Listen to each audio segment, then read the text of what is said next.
नैब ने अपनी तारीख की सबसे बड़ी यकमुश्त रिकवरी की है, जिसमें कोहिस्तान मेगा करप्शन स्कैंडल में मुलव्विस मरकजी मुलजिम कैसर इकबाल का frontman dumper driver Mumtaz Khan कौमी खजाने में 4 अरब 5 करोड़ रुपए जमा करवाने के बाद रिहा हो गया है।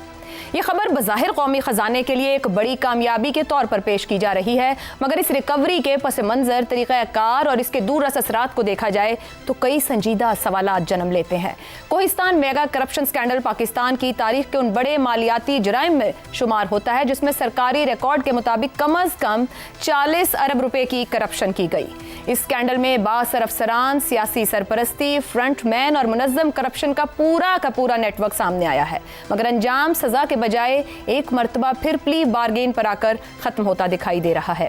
नैब के कवानीन के तहत प्ली बार्गेन कानूनी अमल है, मगर सवाल यह है कि क्या ये अमल इंसाफ के तकाजों को पूरा करता है। एक ऐसा शख्स जिसे मरकजी मुलजिम का फ्रंटमैन बताया गया, वो चंद अरब वापस करके आज़ाद हो गया, जबकि असल मुलजिमान, सहूलतकार और निज़ाम की खामियां बदस्तूर मौजूद हैं। ये सूरत हाल अवाम के जहन में यह तासुर मजबूत करती है कि पाकिस्तान में एहतसाब सजा नहीं बल्कि सौदेबाजी का नाम बन चुका है।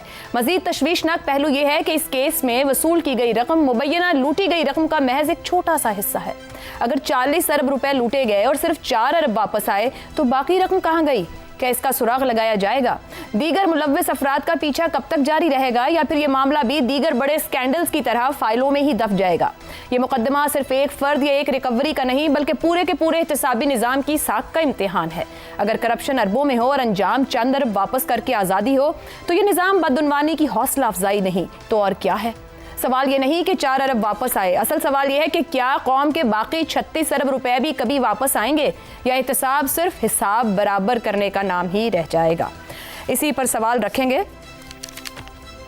कोहिस्तान स्कैंडल, 40 अरब की करप्शन, फ्रंटमैन 4 अरब अदा करके रिहा, प्ली बार्गेनिंग वाकई एहतसाब है या सिर्फ हिसाब किताब है?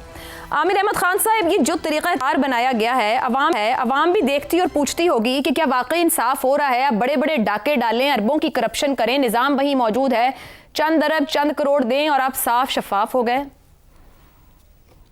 अच्छा, ये सवाल का जवाब बड़ा आसान है। मैं आपके सामने 2 सिनेरियोज रखता हूँ।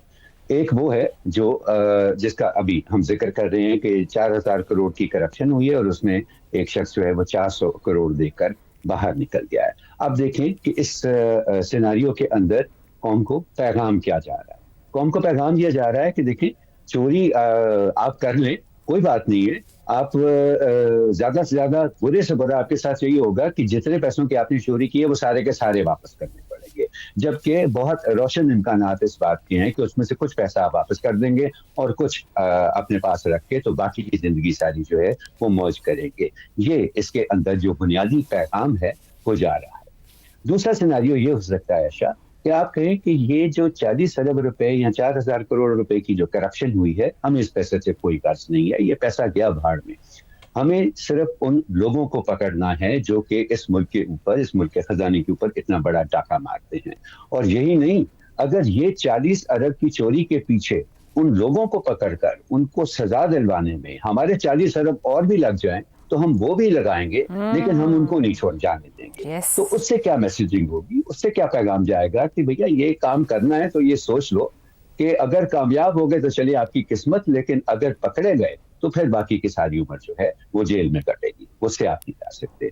तो अब ये मेरा ख्याल है ये लोगों को फैसला करना है। ये अवाम की बेचैनी का आपने जिक्र किया, वो भी यही सोचते होंगे कि ये पाकिस्तान को अगर 4 अरब रुपया या ये 400 करोड़ रुपया वापस मिल गया तो क्या इसमें वो जो स्टैंडिंग कमेटी वाले कह रहे हैं कि उन्होंने VIP मक्का मदीना के दौरे करने चले, उनका थोड़ा बहुत खर्चा पानी निकल आ गया इसके अंदर से, वरना इसके अलावा पाकिस्तान को क्या मिलता है? पैसे की हजम की कोई अहमियत नहीं है इस तरह के एरियाज में। जो जिस चीज की अहमियत है वो ये है कि रियासत की तरफ इस तरह के करप्ट अनासर को पैगाम आपने क्या देना है। मैं तो इसीलिए पहले दिन से प्री बार्गेनिंग की बड़ी सख्ती से ये मुखालफत करता हूँ कि ये इंसाफ नहीं है, ये करप्शन को हवा देने का एक तरीका बन गया। Valid point. और सिनेरियो 2 ही सवाल बनता है कि करप्शन करने वालों को पकड़ना और सजा देना भी कोई हुकूमत में चाहता है? रजा रूमी साहब, जब व्हाइट कॉलर जराइम, रियासती वसाइल, अवामी एतमाद, ये पूरे निजाम को नुकसान पहुंचाते हैं, तो फिर प्ली बार्गेनिंग जैसे कवानीन जो हैं वो सजा की बजाय करप्शन को एक कम रिस्क कारोबार में तब्दील कर रहे हैं हमारे यहाँ। देखिए आयशा, इसके ऊपर बड़ी डिबेट है दुनिया भर में और ये दोनों आरा जो हैं वो एग्जिस्ट करती हैं। एक हल्का फिक्र ये कहता है कि इससे करप्शन को मजीद हवा मिलती है, बढ़ावा मिलता है और इसका कोई फायदा नहीं होता, बल्कि आप लीगलाइज कर देते हैं कि आप थोड़ी सी लूटी हुई दौलत देकर और बड़ी रख लें, उसके एवज आपको छूट मिल जाए। दूसरा जो स्कूल ऑफ थॉट है वो ये कहता है कि जिस तरह के ये कॉम्प्लिकेटेड केसेस होते हैं ख़ुसूसन वाइट कॉलर क्राइम के, और उसमें जितना वक्त लगता है, और पाकिस्तान जैसे मुल्क में जहाँ पे अदालती निज़ाम इस कदर स्लो और ताखीर का शिकार है, तो एक शॉर्ट टर्म में यही हल है कि रियासत को कुछ पैसा वापस मिल जाए। अगर कोई टैक्स चोरी हुई है या कोई फ्रॉड हुआ है या वगैरह वगैरह, तो वो उसका कुछ हिस्सा मिल जाए। तो ये तो अब असल बात यही है कि जब ये कानून बना था नैब का, आपको पता है कि उस वक्त जनरल मुशर्रफ का जमाना था और इसके ऊपर बाकायदा डिबेट नहीं हुई, और ये बस उनकी तरफ से ये आ गया, ऑर्डिनेंस आ गया, उसके बाद चलता रहा। और फिर जो पिछली पार्लियामेंट थी जब उसने तरमीम की ये नैब के कवानीन में, उस वक्त भी गालिबन इस इशू के ऊपर कोई सेर हासिल डिबेट नहीं हुई। उस वक्त भी जो सियासी अशराफिया थी उनका ये मकसद था कि किस तरह से उनकी जान छूट जाए, क्योंकि वो नैब का इतना गलत इस्तेमाल किया गया था कि उसकी साख ही खत्म हो गई थी। असल बात यह है कि हमने एहतसाब को एक जोक बनाया हुआ है। ये प्ली बार्गेन वाला इशू तो अलग, लेकिन हमने उसको इतनी तौर पे सियासी तौर पे ऐसा इस्तेमाल किया है कि अब लोगों का उसके ऊपर से एतमाद उठ गया। खुद जो लोग इस निज़ाम को चला रहे होते हैं उनका भी एतमाद नहीं होता, क्योंकि इस कदर बुरी तरीके से एहतसाब के इस सिस्टम को मसख कर दिया गया है। बहरहाल मेरे ख्याल से प्ली बार्गेनिंग के जो क्लॉजेस हैं उनके ऊपर बहस होनी चाहिए, उनको रिवाइज होना चाहिए, और अगर अदालती निज़ाम में सुकुम है या प्रोसिक्यूशन में सुकुम है तो उसको ठीक करना चाहिए। ये तो नहीं कि चूंकि ताखीर होती है और स्लो होता है तो इसलिए आप मुल्क में करप्शन जो है उसको चलने दें और कोई ना कोई एक जगह दे दें लोगों को, ताकि वो गलत काम करते रहें और बचते रहें। हमारे पार्लियामेंटेरियंस बहुत से कवानीन लाते हैं, मगर लगता है प्ली बार्गेन इतना पसंद है कि पूरे निजाम को पैगाम है कि कुछ पैसे दें और करप्शन जारी रखें। ज़ैगम साहब, चेयरमैन नैब ने वजीर आजम को ब्रीफिंग दी जिसमें बताया कि सिर्फ 2025 में 6.213 ट्रिलियन रुपए की रिकवरी की है। अब करप्शन कितने हजार अरब की है ये तो मेरा दिमाग भी नहीं प्रोसेस कर पा रहा, मगर आप ये बताइए कि फिर ये जो पूरा निजाम है ये करप्शन के खात्मे के लिए है, ये जो रिकवरीज हैं, या फिर कोई तब्दीली इसमें है, या ये है कि मजीद करो और खुद भी रखो और सबको बांटो? आपने जो बताया कि चेयरमैन नैब ने रिकवरी की इतनी बड़ी अमाउंट बड़ी खुशी से वजीर आजम को बताई, इससे क्या जाहिर होता है?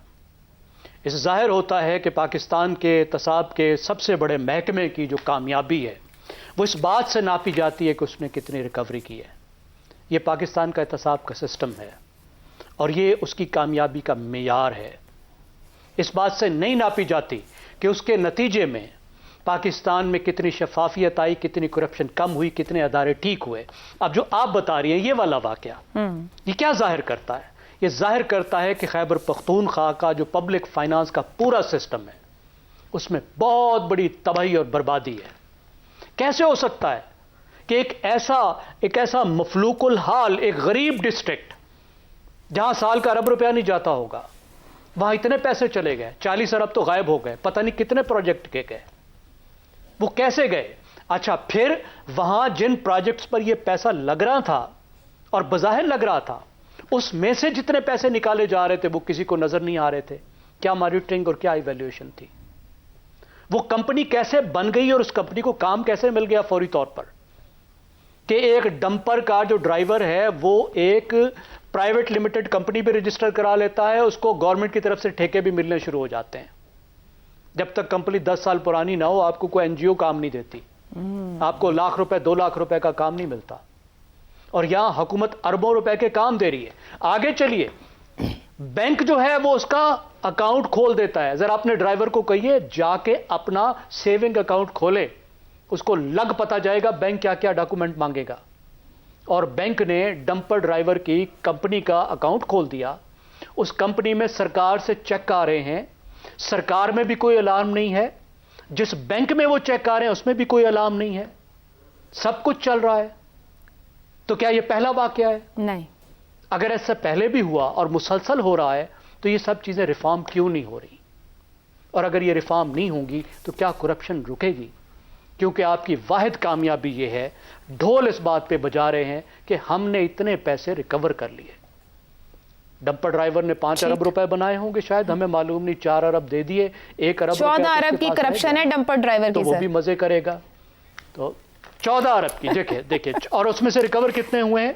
तो 4 अरब ये लिए हैं, मजमूई तौर पर 40 अरब, नैब कह रहा है 30 अरब के ऊपर जी सर। और भी 8-10 लोग हैं, अरब रुपए उसको दे दिए गए हैं सर और भी कोई 8-10 आप लोग हैं जो देखिए, प्लीज सबको कुछ ना कुछ बच जाएगा जी। दे दिला के भी सबके पास सब कुछ इतना रह जाएगा कि Agreed. वो भी, उनके बच्चे भी, उनके पोते भी खाएंगे। बिल्कुल ठीक, दुरुस्त हो गया, दुरुस्त हो गया।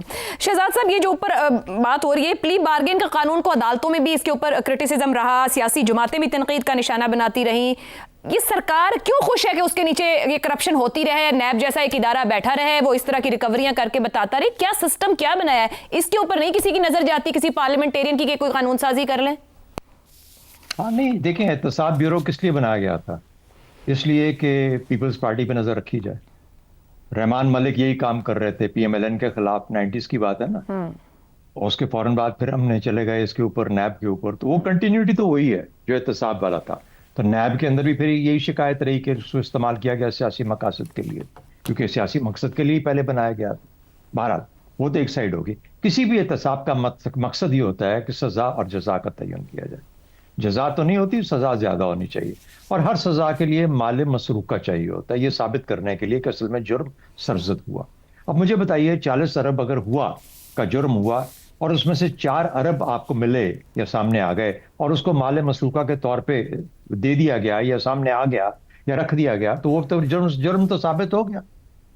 अब उस जुर्म के बदले सजा की बजाय उस आदमी को छुट्टी दे दी जाती है कि ठीक है जी, अब आप फारिग हो गए। तो ये बात सही है कि ये बदकिस्मती से जो 36 अरब है वो कहाँ गया, और जो सजा देनी चाहिए थी वो कहाँ गई। अब जिस तरीके से ज़ैगम साहब कह रहे थे कि ये पूरे का पूरा साइकिल मिनिस्टर से चलता है, सेक्रेटरी तक आता है, डायरेक्टर्स, डिप्टी डायरेक्टर्स, चलता चलता फिर ये उस डंपर ड्राइवर तक जाता है। पहली दफा नहीं हुआ ये, चंद साल पहले, बल्कि पीपल्स पार्टी की हुकूमत जब खत्म हो रही थी, तो वहां पर जब ये एमएनओज और एमपीएस को, खासतौर पर सिंध के जो थे, जब उनको ये दिए गए डेवलपमेंट फंड्स, तो कहां से निकले सबके सब? डेरा इस्माइल खान में एक कॉन्ट्रैक्टर के पास से, कि वहां पे उनके पास सारा पैसा चला गया। डीआईके में पैसा सिंध का है, लेकिन दिया उसको जा रहा है कि 30% हमें वापस कर दो, बाकी तुम रखो। बिल्कुल। तो ये तमाशे हमारे यहाँ चलते रहते हैं। सबसे बड़ा मसला मेरी नजर में यह है कि हम पब्लिक मनी और प्राइवेट मनी का फर्क ही नहीं समझ पाए। हमारे यहाँ क्या पब्लिक मनी क्या समझा जाता है? पब्लिक मनी इज दी सबसे ज्यादा सीक्रेट मनी है। इसका एक टेडी पैसा आप इधर से उधर नहीं कर सकते, जो करेंगे तो उधर ही आपके ऊपर जुर्म सरजद हो जाएगा। लेकिन हम उसको प्राइवेट मनी समझते हैं, क्योंकि समझते हैं कि मेरा हाथ टिल के अंदर है, मैं जो मर्जी उससे करता हूं। तो ये है मसला हमारा कि हम प्राइवेट जो पब्लिक, ये तो सबका पैसा ना, मैं भी इसमें हिस्सेदार हूं। नहीं, ये नहीं है, ये पब्लिक मनी है, ये लोगों का पैसा है। बड़ा हम सब, और लोगों का पैसा, किसी और का पैसा जो होता है आपकी अमानत होता है, और आप उस अमानत में खयानत नहीं कर सकते। इसके लिए जुर्म तो सरजद है ही है, सजा आगे भी है, लेकिन यहां भी होनी चाहिए। बिल्कुल दुरुस्त कहा कि अवाम के टैक्स की बदौलत हुकूमती महकमों में खरबों की ट्रांजैक्शंस होती हैं, मगर सिस्टम ये पैगाम देता है कि कुछ पैसे दे दें और करप्शन जारी रखें।